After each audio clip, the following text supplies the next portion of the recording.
Hey y'all, it's T. So tonight's video is gonna be different. I'm gonna be showing y'all what I look like. And of course I have a message for you tonight.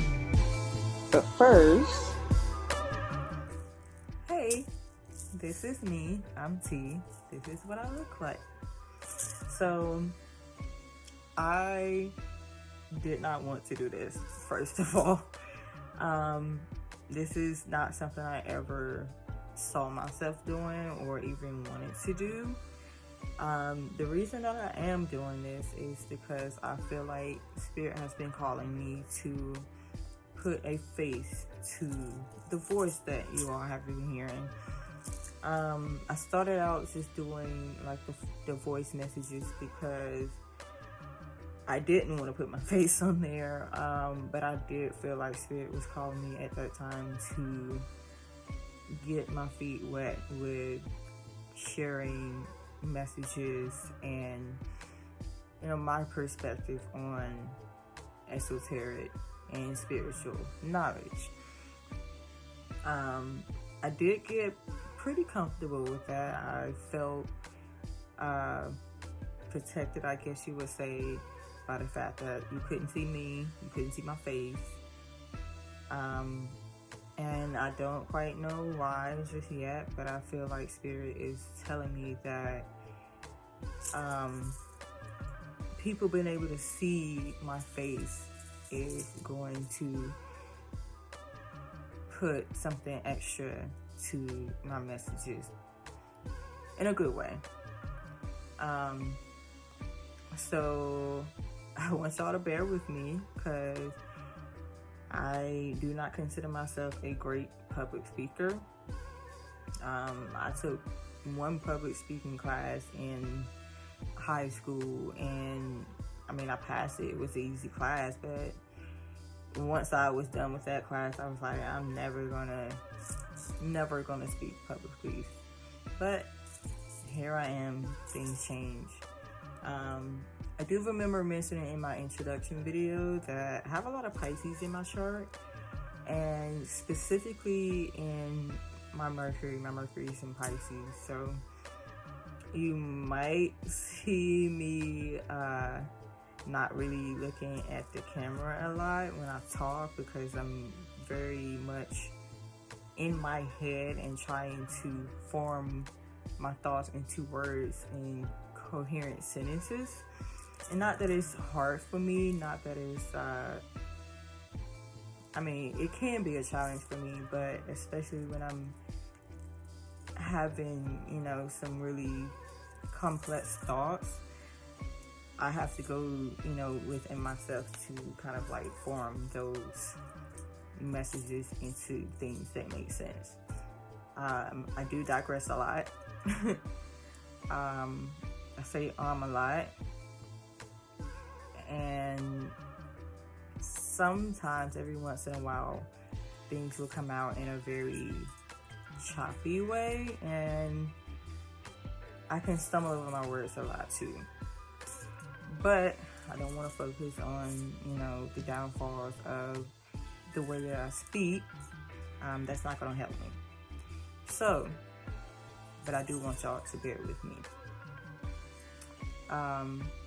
So tonight's message is going to be about value and worth.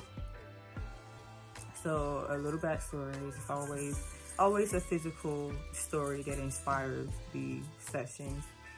When I started my first job, ever since I started my first job, I handled cash.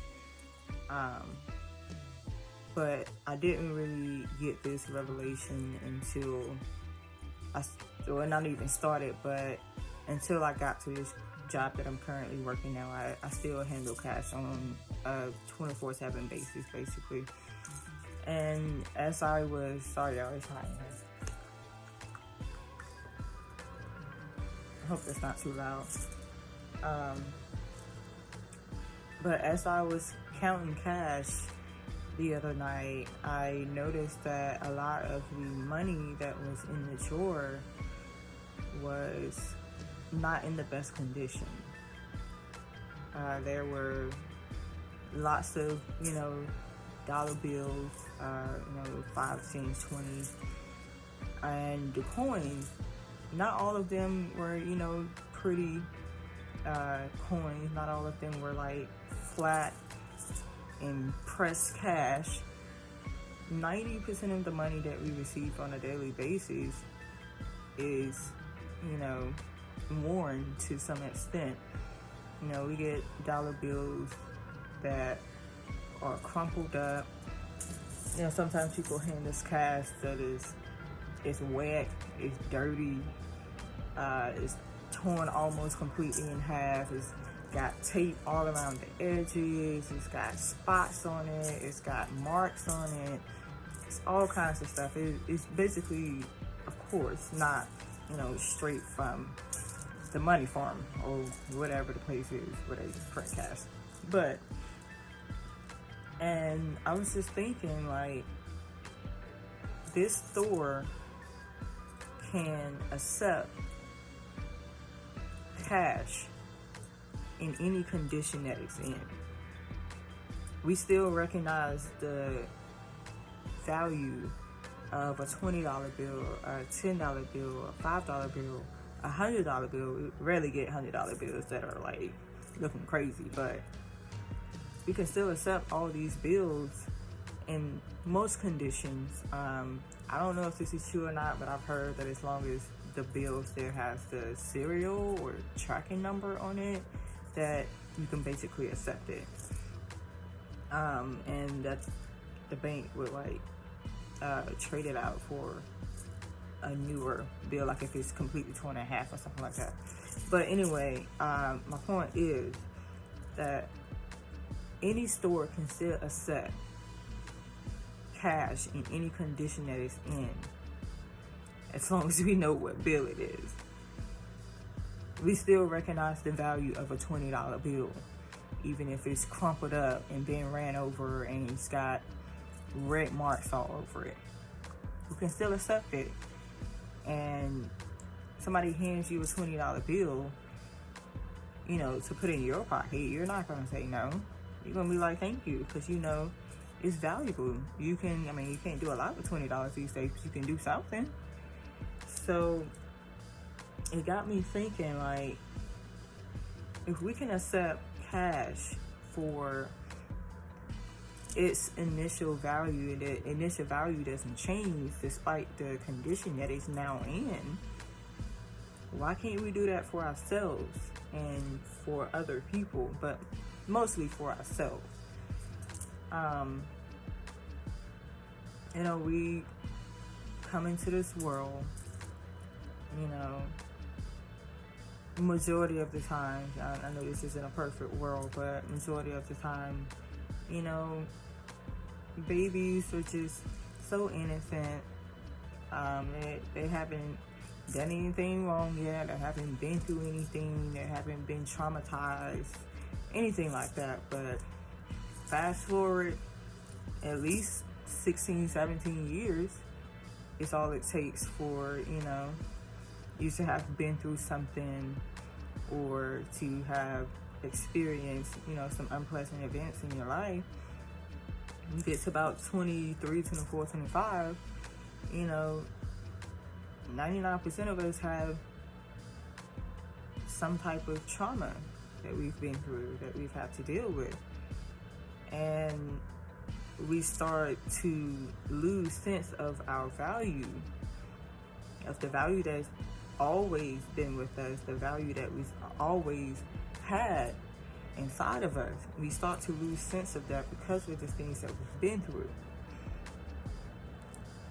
But I think it's important for us to regain that sense of value, that sense of self-worth, and remember or relearn or learn for the first time that our trauma, what we've been through, the things that have run us over multiple times, they don't decrease our value. We're still who we are at the core of us. That hasn't changed. The only thing that has changed is our perspective and our outlook on life. So we should be able to deprogram that and see that at the core we still are the same person, and that has not changed. Our self-worth, our self-value has not changed. And a lot of times we do the complete opposite. We'll get to a point in our life where we want things to change, we want things to be different, but we don't allow them to be different. We don't look for them to be different, but because we feel like we can't let anything be different because of what we've been through. You say, oh, well, I've been in so many bad relationships, there's no way I can find, a good relationship.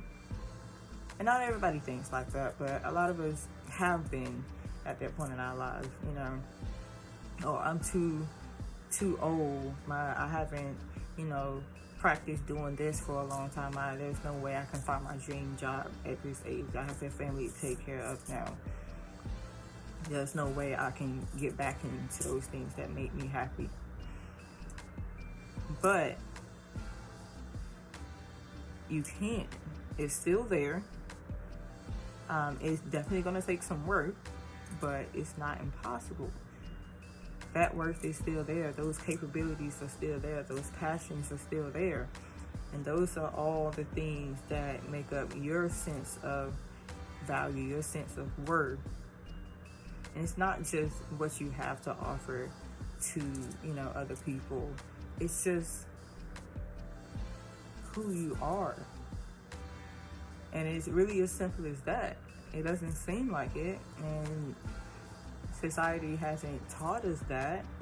But in my opinion, that's what it is.